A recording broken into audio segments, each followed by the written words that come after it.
My parents prefer my siblings over me and humiliated me on my birthday.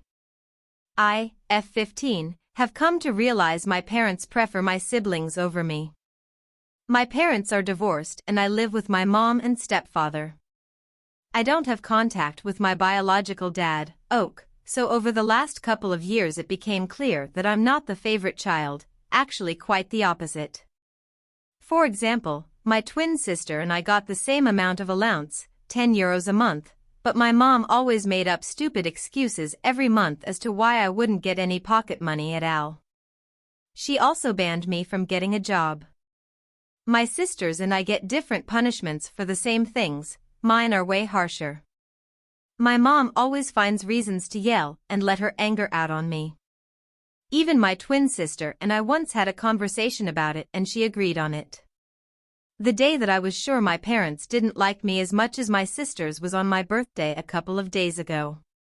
For a little backstory, in December we celebrate 3 events where I get gifts. My birthday, Christmas and another holiday that isn't very popular. So I made a deal with my parents that for all 3 holidays combined I'd get one big present, a Nintendo Switch. I had been wanting one since a few months and I thought this would be the perfect occasion. My parents agreed. Seems fair, right? My birthday rolls around and first I find my twin sister, my mom and my big sister, F23 she moved out 2 years ago, talking bad about me and my little sisters, F4 at the time, bedroom after my twin sister had been telling me how I'm always so ungrateful and put up such a bad attitude all day long. A little later just after my sister, she wanted money, and I opened our gifts, thanked my parents and felt incredibly overjoyed. My mom said to me, "Now that you've let all your happiness out, I wanted to tell you that this birthday gift is a punishment. Every time you screw up, talk back or slip up, I'm taking it and it's mine for however long I say." She also told me about how ungrateful and rude I am. My smile slowly faded away while she was telling me this. Everyone in the room looked at me as if I'm this person she just described. I was too stunned to speak. I had trouble holding in tears of embarrassment and sadness that my mom seemed to view me like this. I'm not disrespectful, ungrateful, or any of the other things she called me. I do chores every day and a big one every week, like cleaning the bathroom and or the kitchen. I do better in school than my sisters and I do those things mainly to get validation from my mom, but I never seem to get any. The next day we didn't talk about it, but the day that topped all of this was my little sister's birthday a few days later.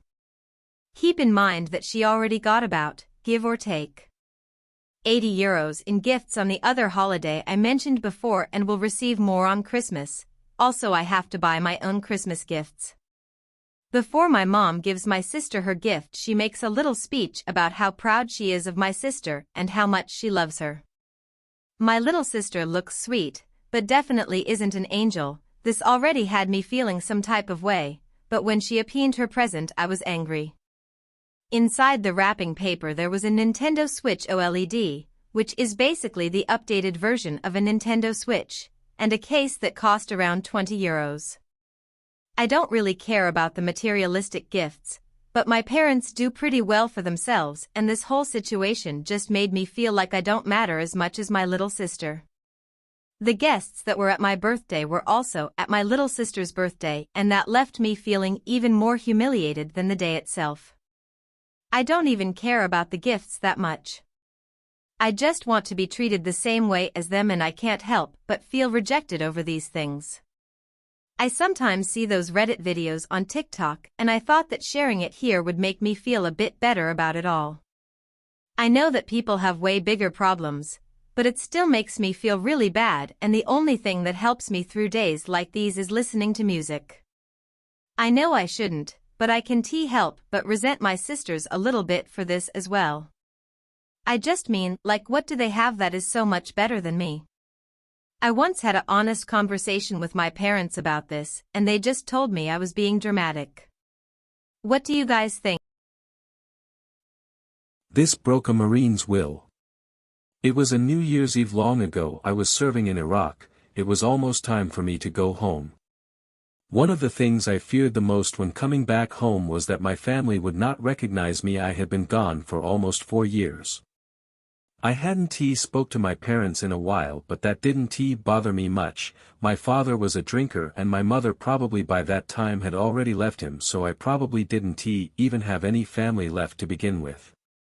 But I didn't care. I still had my girlfriend. She had been with me since junior high and we were the perfect couple.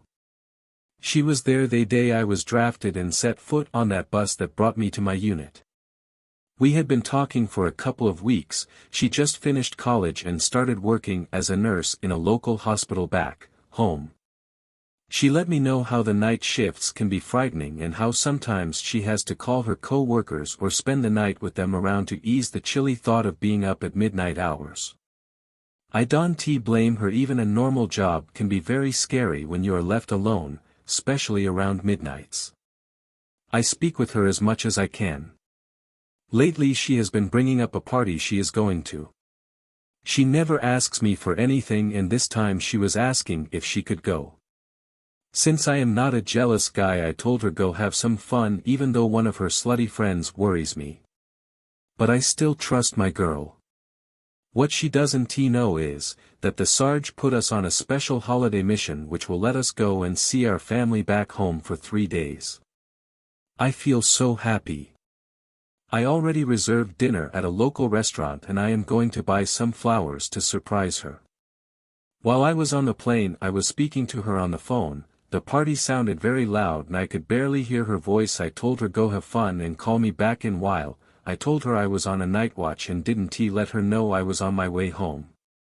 She called me an hour later around 11 p.m.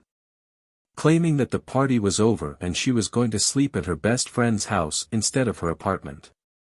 This was even better for me since once I left she had given me a spare key to her room. It would be awesome if she came home and saw me sitting in her living room wearing my Marine uniform. The only thing I didn't like was that the TV was so loud and she sounded a little nervous, and I assumed she was drinking as you could hear little watery noises in the background as if someone was moving a glass around or shaking a bottle. I assumed it was her girlfriend's. When I got home the next day, the first thing I did was call a taxi and pick up the flowers. I stopped by my parents' house to see if anyone was around. It turned out my uncle was living there now and my father was in prison. My mother had gone away down south and married a new person she met at church. This made me sad for a while, but after everything I lived as a child I couldn't blame my mother for what she did. So I took off to see the love of my life. I was so joyful and was thinking about those videos I had seen on YouTube and TikTok where the soldiers are welcomed back home with opened arms. Finally, after a 30-minute ride, I had reached my destination. The apartment was 102. It was probably the cleanest one in the apartment complex and the only one with a welcome door mat outside. I did some intel to check if she or anyone was around, and since I did not hear her dog bark from the inside or anything when I knocked, I took out my key and unlocked the door, taking stealth steps as I walked in. To my surprise, the first thing I could hear was somebody in the shower. I could hear music playing at a low volume and water pouring in the shower.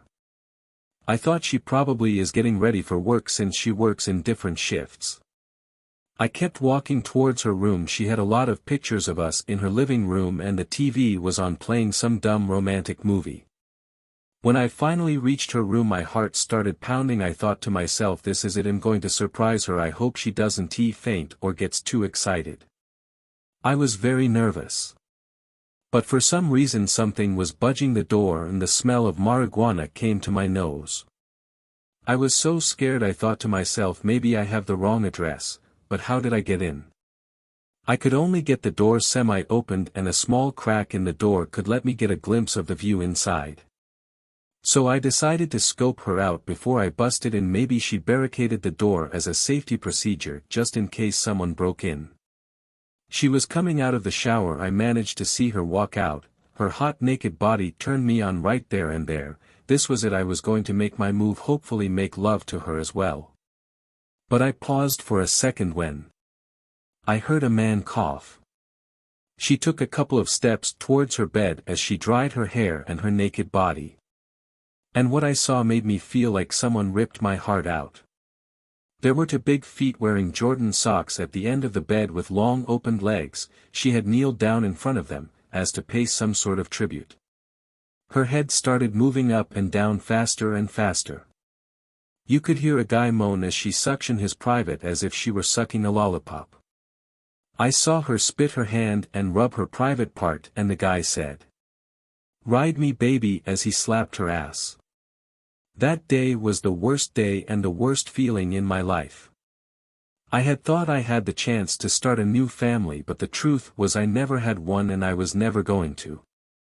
That was 30 years ago and I am almost halfway of doing my time in this maximum security prison. I was convicted for 60 years for a double homicide.